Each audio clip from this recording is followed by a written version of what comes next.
In this video, we're going to introduce the definition of our big new topic in calc, the derivative. So previously we discussed instantaneous rate of change of the function. It's the slope of the tangent line. There's these two limit definitions. It's kind of how your function is changing at this instant, not over an average over multiple x values. And in practical applications, it's often really important to know your instantaneous rate of change. If you're driving a car, you want to know how fast you're driving right now, not your average over the last 10 minutes, because you could be speeding or something you wouldn't know unless you know how fast you're driving right now. All right, so we are going to use this instantaneous rate of change for a lot of applications, so we're going to give it a name. And the name we use is derivative. All right, so the instantaneous rate of change is the same as the derivative. So the derivative f of x at this a value is the instantaneous rate of change. In other words, all right, it's the slope of the tangent line. So this is the one that gets used the most. The derivative is the slope of the tangent line at x equals a. It's also the instantaneous rate of change. They mean the same thing. All right, so what's the notation going to be? For the derivative, we use what's called this prime notation. We use a little tick mark there to represent this as the derivative of the function. All right, so we have the derivative of f at the value a. There's other notations, but mainly just one other notation that we'll learn a little bit later. All right, so we can find these instantaneous rate of changes for each x value. All right, we're just finding basically a bunch of slopes of tangent lines.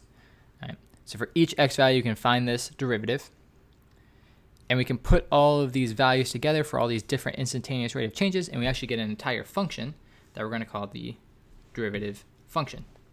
And the notation is the exact same. We just have f prime of x. So instead of f prime of a for a specific value, it's f prime of x. It's an entire function that represents all the different slopes of tangent lines. It's a little bit confusing because there's kind of two steps in a single function. What you're going to do is you're going to put in your x value, and the thing you're going to get out is a slope, mainly the slope of the tangent line of the original function at that x value. All right, this will make more sense as we do more practice with it, but basically we're extending the single point into an entire function. All right, so let f and g be functions. What do these symbols mean? All right, f prime of 3, well, that prime notation means it's the derivative, it's the instantaneous rate of change, it's the slope of the tangent line. So there's a bunch of different ways you could write this, but the kind of the main way for now is for the original function f at x equals 3, the tangent line has a slope. So this is the slope of the tangent line of the original function at x equals 3. All right, g prime of x equals 2x plus 1. This is the derivative function.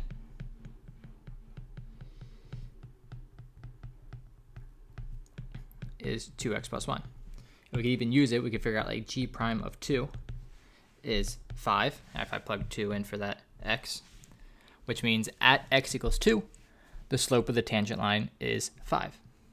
All right, f prime of 5 is greater than f prime of 2. This means the slope of the tangent at 5 is bigger than the slope of the tangent at 2.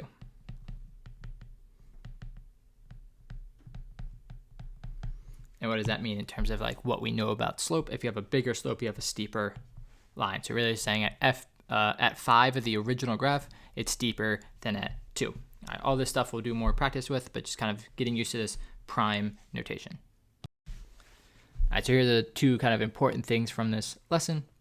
When we're talking about the derivative, we use this prime notation. So we just take our original function, just put a little tick mark there, and that represents the derivative, the slope of the tangent line, the instantaneous rate of change. Again, all these things mean the same thing.